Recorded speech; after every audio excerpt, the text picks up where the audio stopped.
You're listening to Off the Vine with Kaitlyn Bristowe. Hey, Vinos, real quick, if you are listening right now, which obviously you are, or you wouldn't be hearing this, can you hit the subscribe or follow button on whatever platform you're on? Please. That one simple thing helps more than you even realize. It allows me to keep growing on this podcast and making these episodes the best they can possibly be, obviously for you. That's the only favor I'm going to ever ask, okay? It truly means the world to me. Thank you. Now let's get into it. Hey everybody, welcome to Off the Vine. I'm your host, Kaitlyn Bristowe, and boob roll, please. I saw somebody do that on Instagram. She did that instead of the drum roll. We have Dr. Terry Dubrow. He has been in the world of plastic surgery for decades, and you've obviously seen his work on Botched. His wife is Heather Dubrow from The Real Housewives of Orange County. Dr. Terry Dubrow is the guy that you would want to talk to about all things plastic surgery, and we broke it all down today, including my new boobs. So we're talking about what he's learned over the years, what makes a great surgeon, of course, how to do your research, deep dive into the boob job, and we talk about his brand new show. It sounds actually really exciting. So here is Terry Dubrow. Thank you so much for coming on the podcast today. Yes, it's so funny because I've done, so I have upper bleph, I do Botox. I'm always just so open about everything. And when I went to get my boobs done, I was like, maybe I'll keep this one quiet. And within 1 second of posting on Instagram, someone was like, she got her boobs done. And I'm like, yeah, I'm not going to gatekeep. I got to talk about it. Okay, good. I mean, it's not for everybody to disclose what they've had. No, and it's up to each and every individual. And there should be no pressure, even when you're a celebrity. You shouldn't be pressured to have to disclose your medical private information. It's very uncool. Yeah, right? But here I am. Well, I think you can do a lot of good and provide a lot of information, which you do anyway. And so if you can do it in that way and maybe help people have safe procedures done. Exactly. Better. I think it's more of just like, we could talk about the risks. We can talk about all the different things that come with it. And people can make their own choice, of course, as they always can with their own body. So I thought it would be so great to have you, of all people, on to talk about it all. Okay, awesome. And I appreciate it. So you've obviously been in the industry for decades. Yeah. Like a long time. So what do you think has changed the most, if anything? Like what comes to mind? What's changed the most? I think everybody's trying to get more for less, meaning not money, but sort of recovery. And if you think about it, I went to medical school in the mid-'80s, a long time ago. And if you would have told me while I was at UCLA Medical School that in 2025, that we'd still be cutting, lifting, bleeding and stitching, I would have never. I said, "Oh no, we'll never be doing all that." So we'll be talking about lasers or energy transmission devices. So slowly, it's evolving, hopefully, to the point where we don't have to do so much cutting and stitching and stapling and so the big emphasis now obviously is on more non-invasive things like energy transmission devices. The problem is right now there's so many of them, and there's a rule when it comes to health, wellness, and beauty. If there's many, many different ways of achieving a result, that means none of them are really are very good. Oh, interesting. Right? Yeah, because if there was one prevailing way, that would be it. I want to know what Kris Jenner just had done. Yeah, I don't know. Of course. Okay, but you can guess. I could guess. I think she probably had a deep plane facelift, but I don't know. Right. But what does that mean? So there are newer facelifting techniques which go even deeper into the tissues, and instead of facelift techniques used to involve just the skin. Yeah. Then it was skin and muscle. Then it was muscle. Now it's the entire structures of full thickness of the face where you're lifting up the entire face. Right. It's really good for mid-facial elevation and fullness. It's a lot more technically demanding. It lasts longer. It's a lot more expensive. I do a lot of reviewing of charts for the medical board and in medical legal cases. So I see everybody's mess ups. And of course, I'm the botched doctor. Yes, so I exactly. I was going to say. Mess ups. You've seen it all. That's what I do. Yeah. So, when that operation goes badly, it can go really, really badly with facial nerve injuries. And there are Beverly Hills and Manhattan and New York City plastic surgeons who will charge $500,000 for that facelift. No. And a lot of the doctors that I've seen who do that, 80% of their patients are very happy, but 20% are extraordinarily unhappy. Oh, God, that is so scary. And if you hit a foul or have a significant complication on a patient, you've charged $500,000. Yes, seriously. They're going to sue you. Oh, absolutely. And I've seen all those cases. Gosh. So how do you know which doctor to pick? I will tell you, so there are so many good plastic surgeons. There are very good ones that both do have big Instagram accounts and those that don't have big Instagram accounts. But the ones that are getting the most business are showing the most sort of before and afters of their best results. And remember, when you see a before and after on Instagram, you're seeing their best results. Yeah. And if that represents 80% of their patients, well, 20% are really unhappy. See, the short answer is you don't necessarily know. Right. Word of mouth is a good way, But then the Kardashians gatekeep. Do they talk about who is their surgeon? They do talk about, but they do. I think they do, but it varies a lot. Okay. And I don't know who they're going to now. I know who they have gone to, and they've all done very, very well. It's interesting. I'm doing a new TV show. Oh, exciting. Called Plastic Surgery Rewind. Yeah.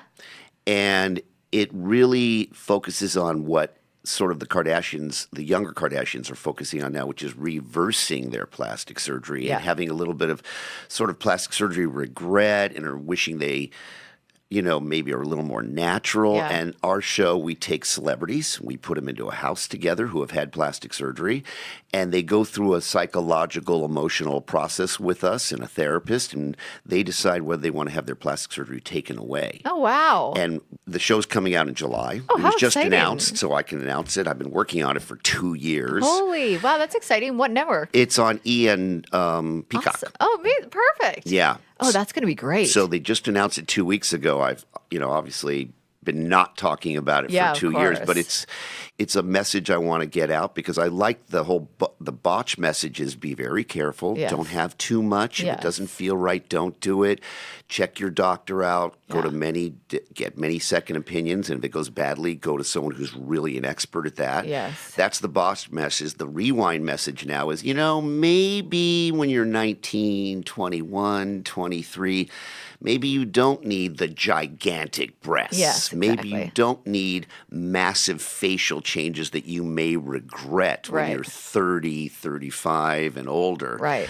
So this is a sort of a new thing in plastic surgery where, like, I think Kylie Jenner says, boy, I wish I didn't do that stuff to my lips. Mm-hmm. And other people said, I wish I didn't get all that fat transferred to my buttock. Yeah. So this is a new show, and I'm really glad this is a sort of the message that we're putting out there. Are you allowed to say who's on it? I'm probably not. Okay. I mean, they just announced the show. Yeah. They announced who the cast members are. Me, Michelle Visage from RuPaul's Drag Race. Yep. She's the host. Cool. And then Dr. Spirit, who's our therapist, and I'm the surgeon.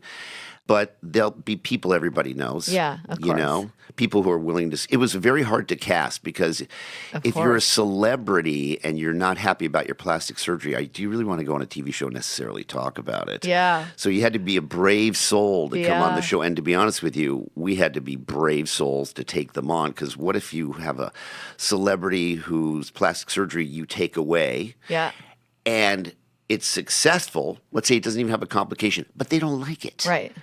Okay, that's not good. You don't want to be that celebrity's plastic surgeon who's really unhappy with you. Right. So it was kind of a, scary undertaking. Well, of course, because social media is such a big part of everything. I was going to ask you, what are some things that patients think are important when choosing a plastic surgeon that aren't? And I'm assuming is a big social media following. That's true. If they have a gigantic social media following that's very sort of loud and noisy, you don't know. They just may be really good marketers. And when you look at people who are really good marketers, they tend to work on TV shopping channels sometimes, selling products that don't necessarily work, that you'll buy and throw away. You don't want to do that to your body. I think there are some basic questions you can ask. Yeah. Make sure that cosmetic or plastic surgeon, there's a big difference. I don't want to get too much into that because there's a whole battle between plastic surgeons and facial plastic surgeons. But at the end of the day, ask your doctor if they can do that operation in a hospital. Oh. Because If that doctor is not allowed to do that operation in a hospital, they're not board certified and trained officially in that operation. That is really good information to know. Yeah, because, in this country, ready for this, any doctor can do plastic surgery or cosmetic surgery. Any type of doctor. You're kidding me. Yeah, you can be a radiologist last week, take a weekend course, and next week, and legally do a breast lift, a facelift, a nose job. Legally. But that doesn't mean you're trained in it. I don't like that. I know. But a hospital will never allow you to do that operation unless you're vetted, unless you're trained in, unless you're board certified. Okay. So that's a really great question to start. Do you have hospital privileges, a local hospital? Yes. Oh, yes. Well, they could still be a general surgeon who are doing appendectomies and hernias. Right. You say, well, can you do this if I needed you to do this in the hospital? And look them straight in the eye, and they'll go, well, this is an outpatient operation. You go, yeah, I know, I get it. It's an outpatient operation. You do it in a surgery center. Could you do it in the hospital? Ask them that. Well, and then if they don't say, yes, I have privileges to do it at Cedars-Sinai or Hoag Hospital or wherever, they're not formally trained in that. I wouldn't necessarily go to them. Yeah, no, that's such good information to know. I didn't know that before. I mean, the guy that did mine, I'm so happy with him, and he's been doing it for like 27 years. I'm sure he's board certified. He's definitely board certified. Course. But that's good to know because a lot of people wouldn't think to ask that. Right. If they're board certified by the American Board of Plastic Surgery, they are massively trained. Right. There's another board that's not an official board of the American Board of Medical Specialties called the American Board of Cosmetic Surgery. Some of them can operate, some of them are experienced, but that you can be a radiologist and be in that board. Yeah. You can be a general surgeon. So, just pick very carefully. Yeah, of course. What is your personal favorite surgery to perform? Well, I'm the botched doctor. Yeah. So I love fixing the unfixable. You do, yeah. And it's my thing. I mean, you basically come to me. Very few people come to me and say, hey, would you just do my breast augmentation? Right. And, why would you come to me for that? You can go down the street and hit a tennis ball in Beverly Hills and smack a plastic surgeon in the head. Yeah. Let's be honest. Yeah. And it's a pretty straightforward operation. But once it goes badly, all right, you need someone who you get good at what you do all the time. Yes. Right? I mean, your first podcast probably isn't anywhere near your podcasting abilities at this point in your career, right? Yeah, that's a good point. Well, imagine if you don't do difficult revisional surgery all the time, even if you're a great surgeon, you're not good at that. Yeah. So I'm very experienced in that. Yeah. So my favorite operation to do is one where, the breast, the abdomen, the face have been completely destroyed and I'm their last hope. Yeah. But I must say, I still have people come to me for their first time and it's really fun because it's easy to do a facelift, a breast reduction. I don't do noses anymore because I realized I just wasn't at a certain high level as my friends were who specialized in doing noses. So like on the show Botched, Paul does the noses because that's what he does. Yeah. But he's not he doesn't do head to toe plastic surgery. He just does facial plastic surgery because he's a facial plastic surgeon. Well, I was going to ask too, is it true you shouldn't go to a surgeon who does it all? Yeah, well, not necessarily because I trained at UCLA's plastic surgery program. Yeah. I learned how to do head to toe plastic surgery in the most formal way. I trained for 9 years. Wow. So someone with my kind of training who did the full blown thing is really, really good. This is what it is. I mean, you can be a great football player, but that doesn't necessarily mean that you can block or be a linebacker, but you can probably throw and receive pretty well. Mm-hmm. So really great plastic surgeons get really good at about 5 or 6 things. Yes. And so if a guy's a facelift specialist, if he's been known for doing facelifts, I wouldn't necessarily let him do your nose. Right. You know what I mean? Yeah. He probably is good at it, but you're paying him to be great. Yeah. You're paying him he's the guy, the 10,000 hours thing, Malcolm Gladwell, anybody who's done 10,000 as a master. Yeah. We've done 200,000 hours. That's how long the training is in plastic surgery. I mean, I wouldn't necessarily have someone who does it all, but but who does like 5 or 6 or 7 of the big things, Yeah. I'd feel comfortable. That makes sense. Yeah. I think, like, I was wondering, because I'm turning 40 in a month, that's why I decided. So I thought I would have kids by this point. Right. So I always thought, well, I'll get my boobs done after I have kids. Yeah.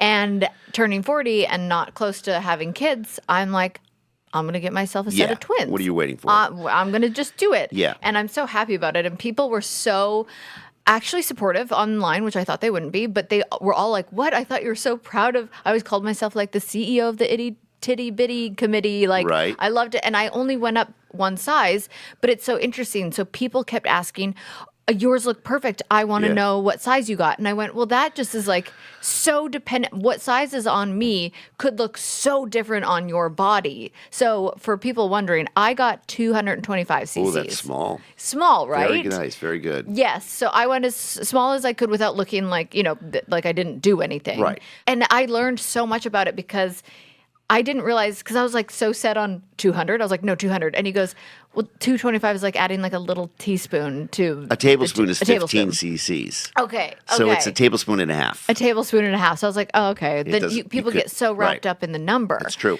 Now, explain to me, because I learned that there's high profile, there's Yeah. medium profile, there's low profile of how they want to sit. How do you decide on a woman's body what will look the best? So it depends upon the patient's anatomy. If Right. a patient has a very non-projecting breast, Yes. then you might want something with a little more projection. Yes. Because at the end of the day, there's a certain proportionality to the breasts that are aesthetically pleasing. For example, if the wider your breast, the more projection you need. Yes. Right? Yes. And the more narrow the breast, the less projection you need. Right. So you want to sort of match what they have and what they need. Yes. And there's a minimum size you can put in before they'll make a difference. I mean, you can't put a baby's foot in an adult sock Right. and expect to see the foot outline. Right. So I imagine if you were small-breasted, you were narrow. Yeah. And a 200, 225, whether it's medium or higher profile, will probably do the same thing. It'll give you Right. that balance between projection and width. The big new thing in breast implant surgery Yeah. is, and I'm about to say this, and I don't want you to feel like you may have missed out because Right. you didn't get these. Yeah. It's not true. But the number one complication, the big problem potentially with Yeah. breast implants, as I'm sure you were told, Yes, of course. is that the body can decide at any time in the future after having breast implants that it doesn't like them. Right. So the immune system goes, nah. Yeah. I don't like you. I'm going to start forming scar tissue. Yeah. And that's Yeah. called encapsulation. Yes. And if it gets severe, it's called capsular contracture. And that's when you get the distorted hard breast. Yes. If you go small like you did, the chances are lower. If you Yeah. go below the muscle, which I'm Yeah. sure you did, the chances are Yeah. lower. Okay. But there's a brand new implant that was is it? available only in Europe that's now available here. It finally got FDA approved because our FDA is very strict, as we Right. want them to be. Yes, fair enough. But it has these new implants called Motiva, Motiva, have an extremely low, theoretically, Yeah. and studies have shown, if we believe the European studies and the studies that we've done here, extremely low encapsulation rate. Okay. So they're lightly textured, and the body seems to not react to them as often or as much. And so that's what I'm recommending for all my revisional surgery, particularly if you've had capsular contracture. The Yeah. chance you'll have it again is extremely high. Right. So you have to, in my opinion, consider Motiva. Right. But even for first timers, you say, look, your risk of an encapsulation, despite what your surgeon's telling you, the true risk is about 15 to 20%. Yeah. So it means 1 out of 5 are going to need surgery in the next 5 years probably to have scar tissue removed and new implants put in. Right. Well, if you put the Motivas in and you believe the data, it's less than 1% chance. Really? Yeah. So Damn, I really did just miss the boat. well, I'm sure. Look, if you go small and you do Yeah. it on the muscle and you went to a fabulous Yes. board-certified, experienced plastic surgeon, your risk is probably a lot lower than 1 in 5. Yeah. All right. Yeah. He's been doing it for like 27 years. Yeah. But trust me, I don't know who it is, so I'm not saying Yeah. anything negative. And I Yeah. never say anything negative about doctors Right. ever. But he has lots of capsular contracture in his For practice sure. because that's the body's response, not something he did. How long does it take for a body to reject implants? Yeah. So unfortunately, it can happen anytime. Really? Yeah, I wish I could tell you. Well, if it's like a disease, like Yeah. cancer reoccurrence, if you make it past the 5-year point, it won't happen. Right. Not true. It can Okay. happen at any time, you know. Okay. And so the chances that it'll happen the first year is pretty low, but every year it starts starts to become a 3 to 5% chance that it's going to happen. It starts to add up. Okay. But so you're 39. Let's say it doesn't happen to you for 30 years. Yeah. I know you think you won't care in 30 years. You're still going to be beautiful in 30 years. But that's right. You will care. Trust I'll me. definitely care. Trust me, because my patients are 30 to 60 and 18 and everything. Everyone cares.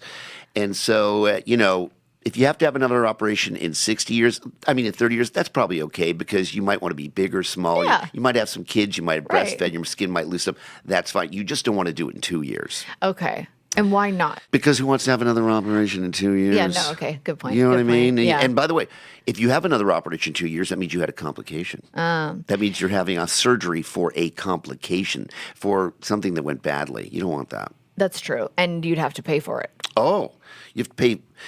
It's probably more expensive. Yeah. Yeah. Because you're going to someone, who's probably you could probably go back to this guy. I'm sure he's good at it, but it's more complicated. That was my biggest fear, obviously, because I've heard nightmare stories of breast implant illness. And is that what that is? Is the body rejecting? And exactly what is it? So breast implant illness is a distinct problem separated from capsular contracture. Yeah. People who have had capsular contracture, who develop scar tissue, don't necessarily get breast implant illness. And here's what's funky about breast implant illness. You talk to a lot of board-certified plastic surgeons, they'll tell you it doesn't even exist. They'll tell you it's really something else the patient has, whether they have an autoimmune disorder, lupus, or some undiagnosed autoimmune disorder. There's no such thing as breast implant illness. We call it BII. Yeah. Then you talk to another group of plastic surgeons, those who do surgery for breast implant illness, who have convinced their patients, you need this bigger operation for breast implant illness. Now they'll tell you, yeah, of course, because they have secondary gain. But at the end of the day, I'm sure some patients have breast implant illness. I'm sure it is pretty rare. I certainly wouldn't worry about it if I were a patient having silicone breast implants. Okay. But breast implant illness is funky because if you think about it, well, if it's a real thing, you should be able to take the breast implants out and it should reverse the problem, right? Unfortunately, that isn't necessarily true all the time either. So you could have them removed and then still be ill. Yes, because you may actually not be suffering from breast implant illness, or somebody will say, well, mine were ruptured and it got into my system, so now I have it. Right. It's very unclear. But I'm not one of these doctors who says it's not a thing. But when you go to the meetings of board-certified plastic surgeons, most of the guys going, BII, not a thing. It's not you might real. definitely talk all about it to me and the risks of it. Yeah. That's very good. You're a very thorough plastic surgeon. Most plastic surgeons have you sign consent forms, and a lot of them won't even necessarily discuss the risks with you. They just expect you to read it. Oh, yeah. We went over everything. And it was terrifying, but good to know, It is terrifying. Yeah, I mean, you should see my consent forms because I'm a high-risk plastic surgeon. Right. So my consent forms are very even scarier. Yeah. I see even in my hands, who specializes in doing revisional difficult plastic surgery, it can go very badly. Okay, so I don't personally have a cat, but so many of my friends do, and I really want one. I did go to one of my friends' places, and I saw that they had Pretty Litter, and I was like, okay, I know you're a top-tier cat parent because this is a sponsor on my podcast, and I know all about it. And she said she loved it. So Pretty Litter isn't just regular litter. It actually helps monitor your cat's health by changing colors based on what's happening in their urine. So genius. It can detect things like changes in pH levels or even signs of blood, which could be early indicators that something is off. I think this is so brilliant, and I've seen my friends totally love the peace of mind that it gives them. Plus, it's super practical. Pretty Litter ships free to your door. It's low dust, safe for pets and people, and it really helps with odor control. And because it lasts up to a month, you're not constantly scooping or changing it all out every few days. So right now, save 20% on your first order and get a free cat toy at prettylitter.com/vine. That's prettylitter.com/vine to save 20% on your first order and get a free cat toy. Cute. prettylitter.com/vine. Pretty Litter cannot detect every feline health issue or prevent or diagnose diseases. A diagnosis can only come from a licensed veterinarian. Terms and conditions apply. See site for details. There's two types of implants. They all have silicone shells in the outside, but some are filled with salt water. That's saline. And others, like the ones you have, I'm sure, are filled with silicone. Silicone, the disadvantage is if it ruptures, you don't know. Oh. Saline, if it ruptures, it goes flat, you'll know. It's like having one breast deflate. Like a balloon pop. Exactly like that. Silicone, it can rupture and be in your body. You have no idea. That doesn't necessarily mean that's particularly dangerous, but that's the fundamental difference. The other difference is silicone feels more natural. It tends to look more natural. It tends to have a lower encapsulation rate. So there's advantages and disadvantages. Most people get silicone. Yeah. That's why, by the way, I'm sure they told you it's recommended. It'll be interesting to see whether you do this or not. I'm sure you won't. But it's recommended that sort of every 3 to 5 years you have an MRI to make sure they're not ruptured. Are you really going to subject yourself to a $1,500 MRI when your breasts are fine? I mean, I'd rather not. Yeah, and you'll go, nah, but that's the recommendation. And Can they tell in a mammogram if it's ruptured? You know, if it's grossly ruptured, Yeah. mammograms are pretty sensitive. It's called sensitivity at telling they're ruptured.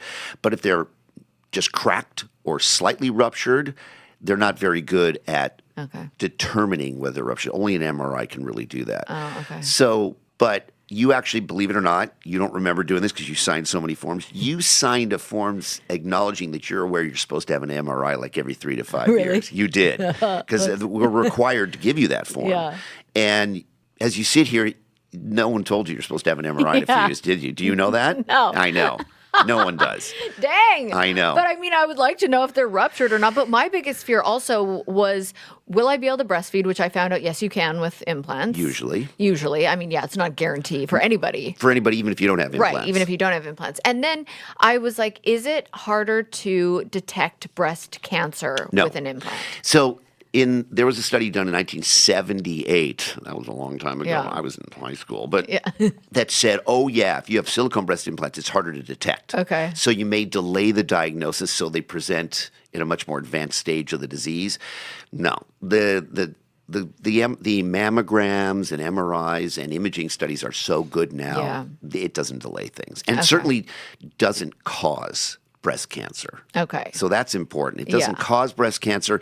A ruptured implant is not going to soak your body and toxins and cancer. Okay. No, although you've talked to groups of women who have breast implant illness, they'll say, oh, it did to me. Yeah. And that's fine if they feel that way, and maybe there's some truth to it. But generally, even if your implants are ruptured, it's not really going to cause a significant health problem. Okay. And what is the difference between going under or over the muscle? So the under the muscle, over the muscle has advantages and disadvantages, just like saline and silicone. Under the muscle hurts more, as I'm sure you know. Yeah, that's what I did. Oh, yeah. And I'm sure you took Percocet or some strong opioid for 2 or 3 days. Nobody warned me about that either. It's really painful, isn't it? Yeah, it was really painful. But under the muscle has a lower chance of hardening. Yeah. It looks more natural. If you put them on top of the muscle, particularly if you're going fuller, you sort of go from the chest wall to bing, all of a sudden there's a breast implant. Yeah. And natural breasts don't go from something to or nothing to something like that way up there towards the clavicle. So it looks I was so nervous about them looking. Yeah, you want that. So it looks more natural. It has a lower chance of hardening. You can't feel them as much, although if you have silicone, you probably can't feel them at all anyway, in a negative way. Right. And if you go on top of the muscle, it doesn't hurt at all. Oh. But I would generally recommend never going on top of the muscle. A lot of cosmetic surgeons, because it's harder, more technically difficult to put them on the muscle, they're trained to do them on top of the muscle because that's all they can do. But 99% of the time, unless there's a compelling reason, you should go below the muscle. Yeah. Okay. Well, good, because I did that. Yeah. And then why do some people do the incision underneath? Some go through the nipple, some go through the armpit. Yeah, or the belly button. Well, What? You can't do the belly button with silicone, but you can do the belly button theoretically with saline. Okay, so there's 3 general ways: through the armpit, called transaxillary, through the areola, and underneath. If you have very small breasts, and you can see under your breasts, you know, the skin doesn't change color there. So if you make an incision and it turns even a little bit dark, it's like, hello, you've got scars that we can see. Right. So sometimes in those people, you consider putting them underneath the areola because it goes from skin color change to areolar, and it's camouflage better. However, some studies show that if you go through the nipple, there may be a little more introduction of bacteria that are in the mammary glands, and the chance of capsular contracture is a little higher. Okay. So, you know, if a doctor is trained, like in Texas, Yeah. doctors are trained pretty much to go on the crease because they're putting in giant implants. Right. It's harder to put them in through the nipple. They will all tell you that's the only way to do it. Right. If you're trained to do it through the areola, like you might be trained at UCLA or USC, they will tell you that's the best way to do it. We're all telling you the way we do it and we're most comfortable. We're not necessarily telling you the best way to. Just like the problem with health, wellness, and beauty right now is there's so much stuff out there that doesn't work, and some of it's good and some of it's terrible.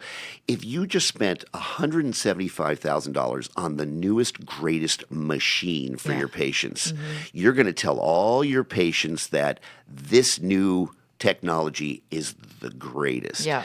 And chances are it probably doesn't even work very well. Yeah. And you're going to like sell it and sell it. Someone goes, and it may make a change for 6 weeks and it doesn't work.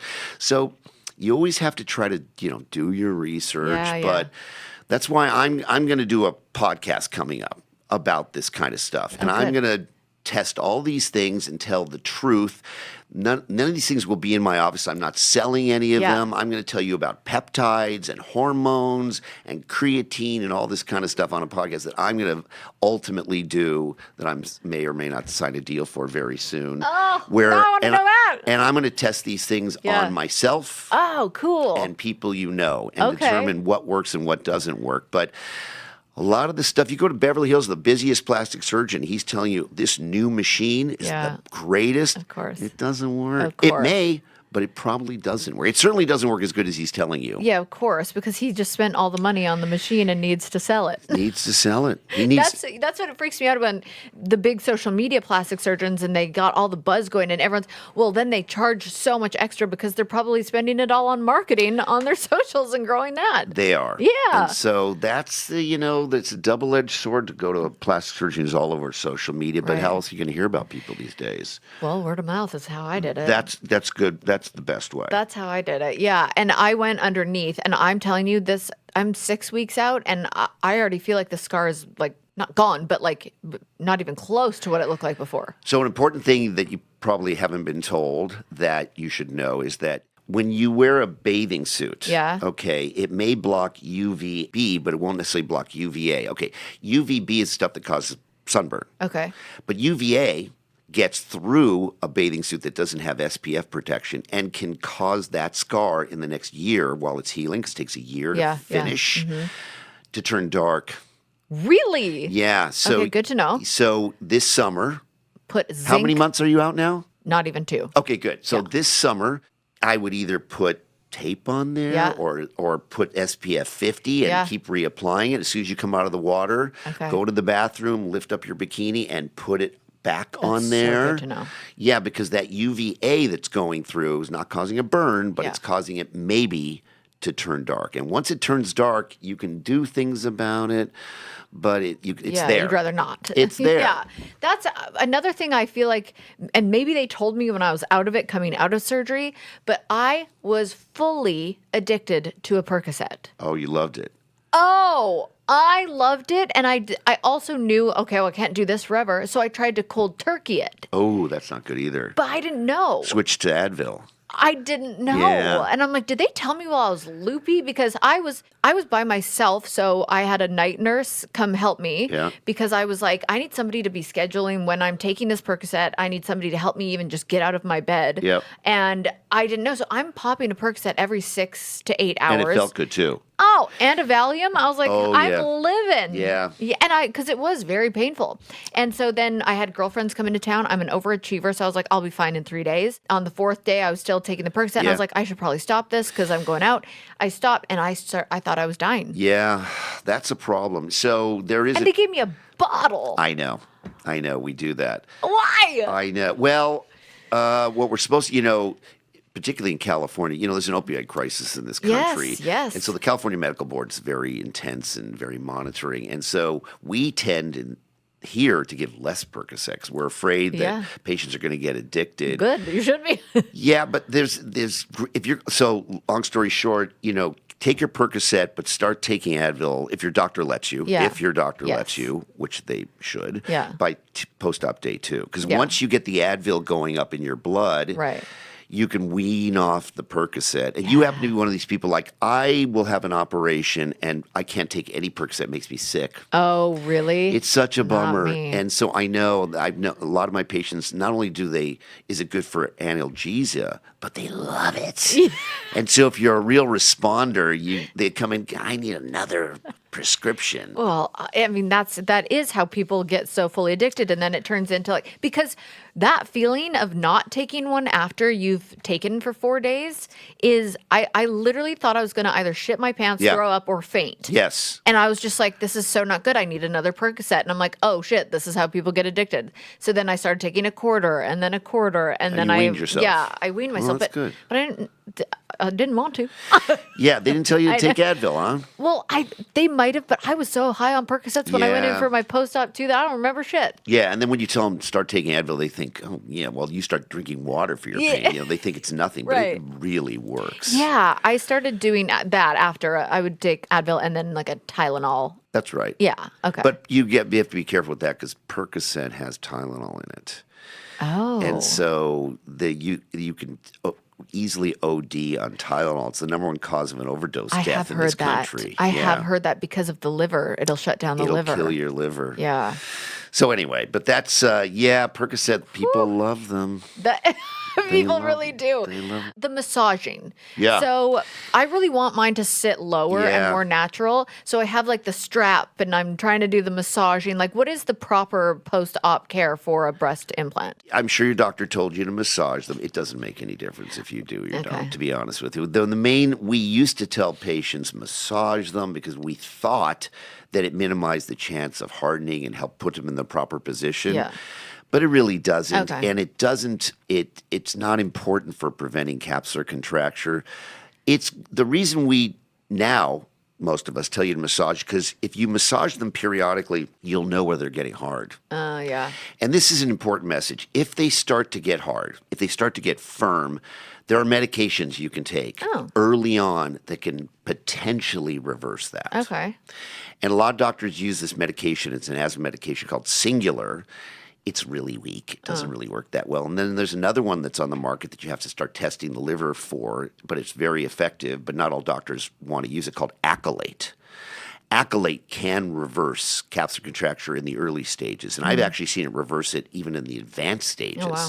So if you massage, you realize, oh, my left one's, I think, getting a little firm. Go to your doctor and go, my left one's getting a little firm, and get on one of those medications. That's good to know. So that's the main reason. Surveillance is why you want to massage them. Okay, that makes sense. And what I found is a lump the other day, and one of my good friends has just been diagnosed with breast cancer. Scary. So scary. So I felt, and I'm like, I have a hard lump.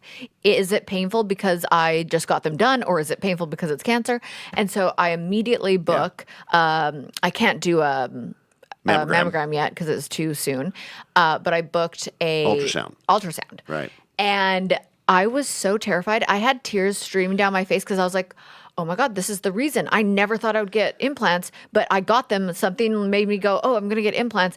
And it was to show me that I had cancer. And I had, done the doomsday spiraling. As we all do. Oh my gosh. And the lady that's doing the tech she's all bubbly and happy, and she starts going and she gets all quiet. And that's freaking you out more. I go, what? And I said, do you know can you see? And she goes, I'm not allowed to tell you. Oh, that even makes it worse. And I went, oh my God, and tears. And she just grabbed my hand, and it was like a grab your hand like something's wrong. And she went, everything's going to be okay. And I went, oh my God, I'm dying. Yeah. And I just had this freak out. Anyways, it turns out I'm just a very cysty girl, but I was so scared. I was like, now I'm glad you told me that you still can detect a lump and whatever, because okay. But this occurred post-op, right? The lump? Yes. Okay, so did you have a mammogram before? Did he make you get a mammogram? Well, I just had one right before. a year. Yeah.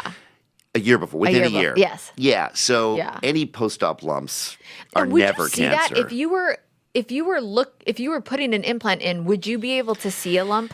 So the best time to do the what's called a bimanual, an inside-outside physical exam is when you're doing a breast augmentation and so on, Okay. because you put your hand inside, you've got your hand on the outside, and you can really get a sandwiching good feel and we're all supposed to do that. And I always do it when I make a pocket. Yeah. Or when I'm doing revisional surgery, I take the implant, I go, okay, let's go through, because I once found in this woman a little piece of sand. It was like, it wasn't a pea, it was much, much smaller than a pea. Yeah. Like a little sesame thing in a bagel, a sesame bagel, right? Sesame seed. And I said to my assistant, I go, what do you think this is? And my assistant goes, well, it's probably nothing. I go, well, let's take it out. Yeah. I took it out. And because I did that really careful inside-outside exam, and it came back cancer. You're kidding. Which was awesome because it was so small and so early. It was a total cure. She needed nothing. She didn't even need a lumpectomy. Wow. It was a complete cure. And it's because I did that. And it was like one of my biggest saves. Yeah. And it's funny because when I met Heather, my wife, Heather Dubrow, of course. and I told her this story, and her husband owned a BMW dealership. And he goes, I want to buy you a BMW for saving my wife's life. Oh, my God. I go, no, don't buy me a BMW. I don't want a BMW. Yeah. I go, I'll take a Mercedes. No. Yeah, I was going to I'm say. kidding. So we were going to say a G-Wagon. So I told him this story, and weirdly, and this happens, if a couple that's been married for 20 years comes in and suddenly she wants a breast implant, they may be getting divorced very soon. This may be the final salvage. Yeah. Anyway, they got divorced like 2 years later. I told Heather about this when I first met her. Cut to 20 years later, we're at a charity function, Miracles for Kids, okay? And this woman comes up to me and goes, do you remember me? You saved my life. And I go, oh. You're the Sesame Seed girl. I said, oh my God, hold on. And I go get her. I remember that story I told you about that? I found that little sesame seed sign. Yeah. And I saved her life. She goes, yeah, she's here. Oh my God. And she goes Heather, he saved my life. And, you want your wife to be hearing them. That's right, I saved her life. You know what I did. But anyway, you don't see it, but that's the best time to feel a small lump that you normally couldn't feel even yourself on physical exam. Yeah. But you're supposed to get within a year, if you're over the age of 35, and I think it's probably over the age of 25, you should get a mammogram before you get a breast implant. Yes. My girlfriend Katie, who has stage 4 breast cancer, she's 34. Oh, wow. 34 years old. I can't even wrap my head around it. That is such a bummer. It is. And she's handling it like an absolute champ. Good. I mean, she still has, obviously she's going to have her days, but she is just, she's doing all her research and she is like making her platform all about like awareness and but it's scary. It's so scary. And it seems like breast cancer is just rising amongst young women these days and it's terrifying. Yeah, that and lung cancer, weirdly. Is lung cancer too? Yeah. It's very weird. Maybe the air pollution that we're breathing Something of the food, the hormones. Oh, but, God. it's funny. I'm a big surveillance person. Yeah. This is an entirely different topic. But, I really believe in getting those Prenuvo MRI scans. Yes, I Even did if one. someone, you did. Yes. See, someone your young age. Yes. Really good to do that. Mm-hmm.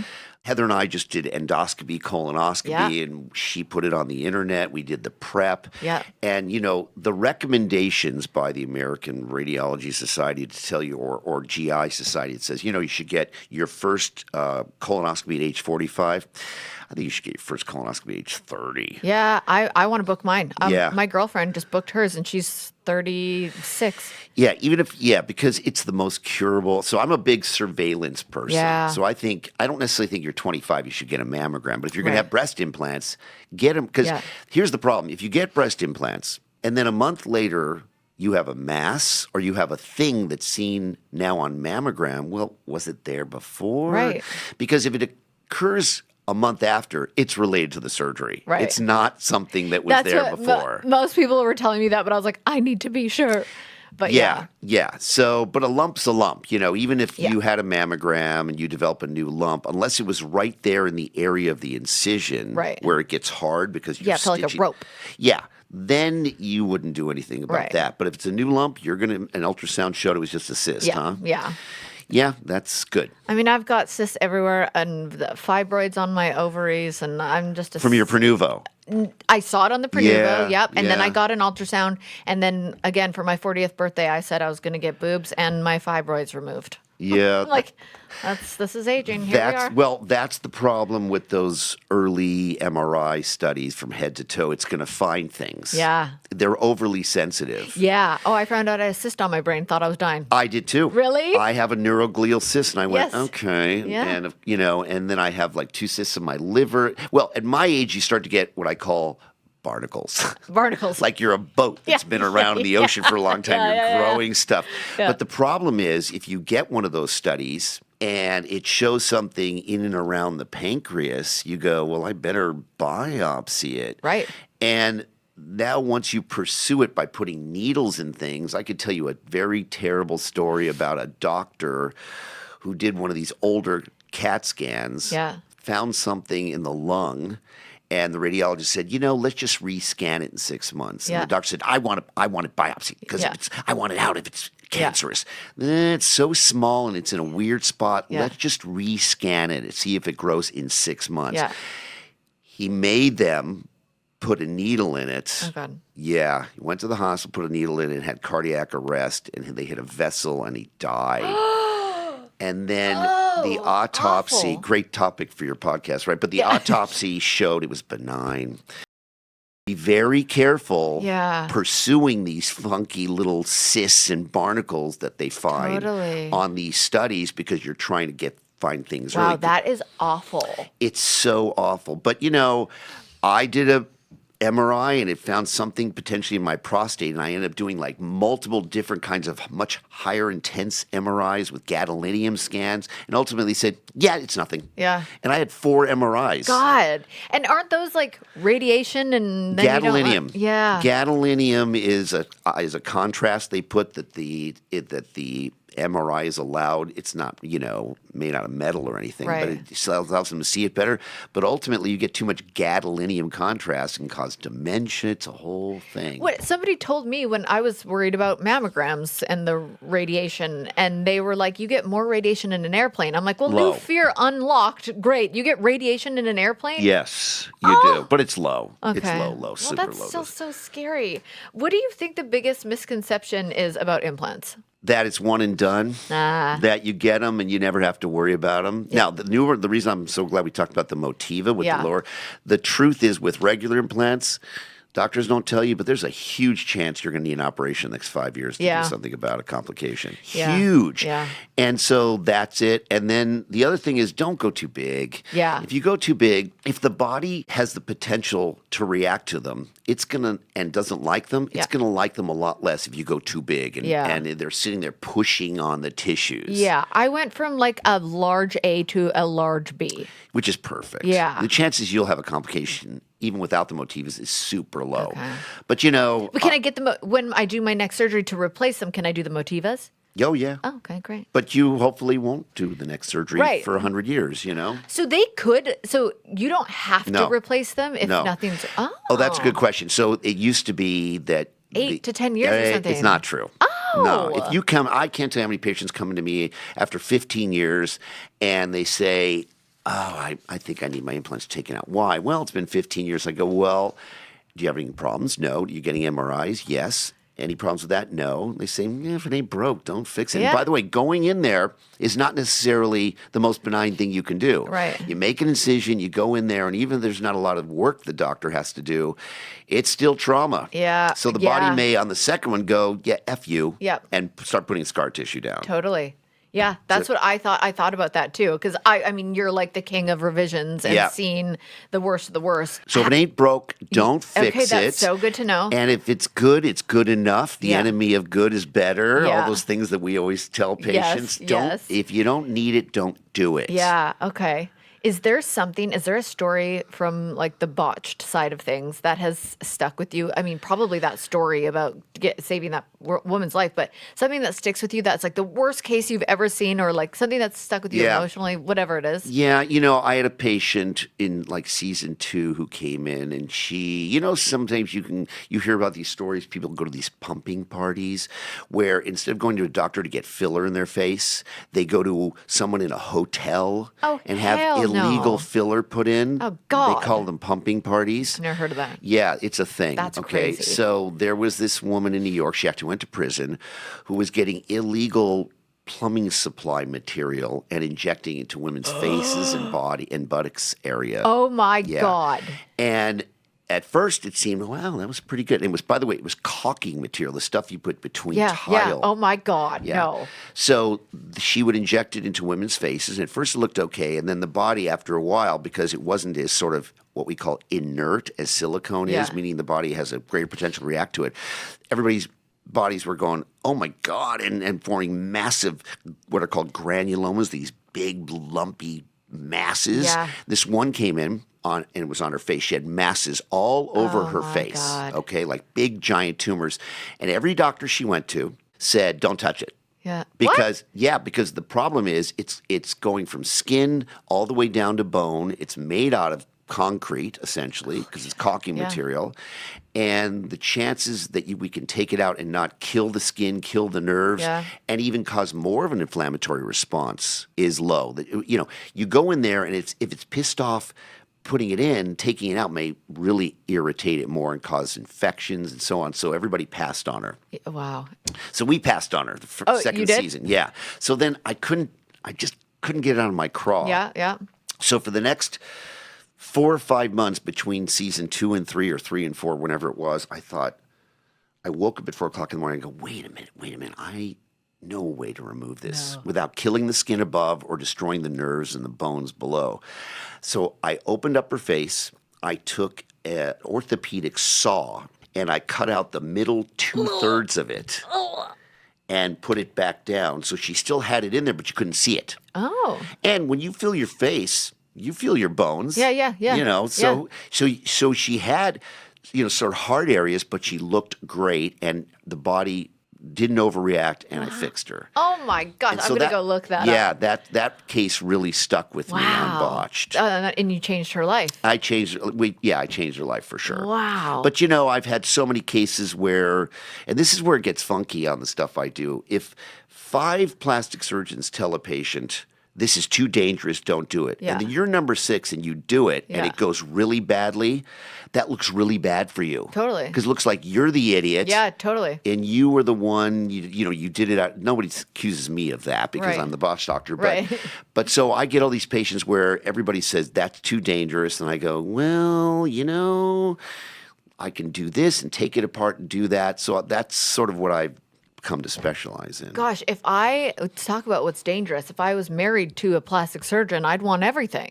Well, it's funny because when you go to plastic surgery meetings and you go to the cocktail party before and you look at the wives, it's interesting. Some of the wives you're going, oh my God, you fell out of the plastic surgery tree and hit every branch on the way down. You know what I mean? It's scary. It's scary. Plastic surgeons' wives have some funky plastic surgery sometimes. Which is so interesting because you would want, it's almost like your plastic surgeon looking like, you don't want them to look. No, you don't want dentists with bad teeth, right? Yeah, exactly. But you just got to be very careful because if your husband's a plastic surgeon and you're so oriented to just, oh my God, I see this line, inject it. I see this droopiness, lift it, less is better in plastic surgery. What do you think about filler? I think so. Filler and Botox. I feel like they're getting a bad rep right now. Yeah. I think Botox is great. Yeah. I think Botox is fantastic. Yeah. And there's many, many different kinds of botulinum toxin now, ones that last longer. But filler is a double-edged sword, and a big theme on Plastic Surgery Rewind, the show I'm doing coming out. I'm probably not supposed to say this, but coming out July 10th, is should people get filler reversal? And filler, that's the problem with filler because you go to a doctor, a dermatologist, plastic surgeon, or whatever, and they say, well, if you don't like it, we can just dissolve it by putting what's called hyaluronidase and dissolving. Not so fast because dissolving it can have its own side effects and can leave you deflated and weird. And sometimes filler continues to accumulate fluid and it can get worse and worse. So filler, what I call judicious amounts is good. And if you need it. But depending on which plastic surgeon you go to, some are going to say, oh, I do microfat. And it's all about fat transfer now. Yeah, fat transfer is replacing filler to some degree, but it's not benign in and of itself either. I've heard horror stories about fat transfers and going lumpy and not... Tons. Yeah. But then they'll tell you, well, there's microfat. What are they calling it? there's another term that we're using where you centrifuge it down and you put very, very small volumes of fat. And they're saying there's no problem with those. Not true. Oh my God. Not true. I have trust issues. How do you like it? Everybody's just trying to sell you something. They are. Yeah. They really are. That's why I'm interested in, ultimately doing a thing where I try to give the truth about everything. Yeah. But I like that. And the new show you are doing sounds incredible. If you do this podcast, I'm so tuning in. I will be your guinea pig with creatine. Right. Oh, by the way, you don't do creatine? I'm about to start. I'm obsessed. Okay, I heard like even brain health, like best. I lift weights 3 times a week. So Best. I'm like, yes, it's so researched. I'm really excited to try it. It's the greatest thing. It's been around forever. It's becoming really, really popular. Let me just give you 2 little caveats Please. about your creatine. Number 1, your weight's going to go up a little bit. It's just water. Yeah. Okay, so you will be a little heavier. It freaks all women out. I know. That's number 1. And number 2, if you get a lab test and you look at your creatinine, which is a measure of your kidney health, it can falsely elevate your creatinine and make you look like you're going toward renal failure. Oh. So if you're going to get that normal blood test, like you had blood drawn before your surgery, correct? Yeah. One of the measures they looked at were electrolytes and creatinine. Okay. And it was normal. It was less than 1.2, 1.4, whatever. Yeah. If you go on creatine, you'll probably take 5 grams a day. Yep. Right? Your creatinine will probably bump. Tell your doctor you're on creatinine before he freaks you out telling you you need to you're come in gonna die. here. Yeah. And there's another blood test you can take that measures your kidney function that doesn't do it based on creatinine. Okay. So, like for Heather, I put her on creatine. Yeah. I'm a creatine obsessed. Yeah, Okay? yeah. And it bumped her creatinine into renal failure labs. And when we first got her lab back, I went, oh my God, my wife's in renal failure. I freaked. And I go, how am I going to tell her this? And I go, whoa. She's on creatine. Thank God. Oh, man. Because renal failure is bad. You don't want to have renal failure. I mean, you two are like the biggest OG Bravo couples like that have survived the longest. What is the secret to surviving reality TV and marriage? You have to learn how to fight well. Yeah, I feel that. Yeah. And so we've learned over the years how to, like right now she's mad at me. Oh. She's mad at me this very moment. Oh, no, Heather. And why she's mad at me because we have this thing where, they say don't shoot the messenger. Yeah. So if someone, for example, if someone's saying negative things about you. Yeah. And you tell the other person that this person's saying negative things about you, and you otherwise you would never hear about it. Yeah. It's better not to tell them. Right. So it's don't kill. I believe in killing the messenger just as long as it, unless it's information that you need to act on. Right. Well, I told her this thing that she didn't need to hear. Oh, no. And she's mad at me for telling her, and I don't blame her because it's like, why did I tell her this? Yeah. I told her this because she made a comment on a thing and it went viral, blah, blah, blah. If I mention it now, I'm sure you'd love it because it'll go viral, but I don't really want to. It's okay. No, you don't need it. You don't need it. It's okay. But it's a thing. I go, well, that's because you made a comment on the room, and they start writing articles about this thing. And she goes, hey, why did you tell me that? And so I don't blame her. She's shooting the messenger, and she's mad at me at this very moment. But learn how to, for us, they say, don't go to sleep mad. Yeah. Go to sleep mad. I agree. I always say that. I'm over it in the morning. Yes. Turn over and just hate each other. Yes. And then wake up and go, what was that about? Yes. Don't argue when there's alcohol involved. Fair. Just like drinking. Fair. No DUI, no AUI, arguing while intoxicated, AWI, whatever. Yeah. And then, schedule, because the best thing you can hope for in a long-term relationship is to become best friends. Mm-hmm. Everything else is going to a great degree, fade away. Yeah. But if you can become best friends, that's the greatest thing. So constantly work on your relationship. I think one of the reasons we've worked so well is, this is going to sound terrible, but we have 4 kids. I have put more emphasis on Heather than I have ever put on my kids. I don't think that sounds terrible. I've heard of a lot of successful relationships do that. Yeah, I was never the guy, whatever it is for let's throw our lives away for the kids. Nah, I always used to say when they're 3, 5, and 7, they're not going to remember whether we sat here for this baseball game. Let's go out. Let's hang out. Yeah. Let's have fun together. And prioritize each other. Prioritize each other. Yeah. Your kids are not going to remember anything before 14 anyway. How old are your kids? We have 2 21-year-olds. an 18-year-old, and a 14-year-old. Oh my gosh, do they like? How old do you think you should be when you have your first plastic surgery? It depends why you're having it. Okay, that's true. If you're bothered by something that we can all see, Sure. fix it. Yeah. You know, there's some operations I don't agree with at all. I'm not a big fan of the Brazilian buttock lift where you take fat and put it in the buttock. I think that's operation could go away. It's the most fatal operation in plastic surgery. Really? Yeah. But I mean, look. Yeah, do some squats. Do some squats. Yeah. There's lots of things you can do. And, you know, the lip filler thing at 19, come on. But, you know, it's funny because my daughter said to me, but Dad, I have thin lips. Heather has these big, luscious lips, and I have thin lips, and she got my lips. Yeah. And she goes, I want some lip filler. I go, no way. She goes, really? Really, you? You're telling me no way? So did we give her a little filler? Maybe I did give her a teeny bit of filler. Yeah. But I said, that's it. Yeah. So I don't think it's really like you're too young. I think you're too young to do breast implants at 17. Yes, because your body changes Your so body changes, much. and you know. And what you like about your body changes. I'm like, at 39, almost 40, I feel like I can make those decisions. But I think you probably could have made that decision at 22, probably, Okay. if it bothered you. You know what? I always loved my boobs, always, until I went to turn 40, and I just want them a little bigger. Yeah. Yeah. No, I think that's very smart. Yeah. So it's a case-by-case basis. Yeah, but I'll tell you, I got the upper bleph, and they said it was a gateway, and all of a sudden I wanted boobs, and now I want a nose job, and I'm not going to. You please I'm not don't going touch to. that perfect nose. I'm not going to. It's just, I have dysmorphia, but I'm not going to, I promise. The nose would be dysmorphic because the nose is very good. Thank you. I mean, I look at it there and I go, yeah, it's a perfect nose. But when I see it from certain, it's just me being. But I'm very self-aware about my dysmorphia. So particularly nasal surgery, because nasal surgery can get funky very quickly, even done by the best of the best. Yeah. Because of this phenomenon called shrink wrappage, it can go very south, even if they do it perfectly. Oh God. Yeah. Okay. Yeah. Well, scratch that. I wasn't going to do it anyways. It's just my own psycho brain doing its thing. Yeah. Thank you so much for coming on today. That was really fun. Oh my gosh, I could have talked about everything else. I have so many more questions, but thank you so much for answering my questions and being so open with me. It was really fun. I appreciate you having Good. me. And I love your wife, so tell her I say hi. I will. She said say hi. Thank you. That's awesome. Thank you so much. Welcome.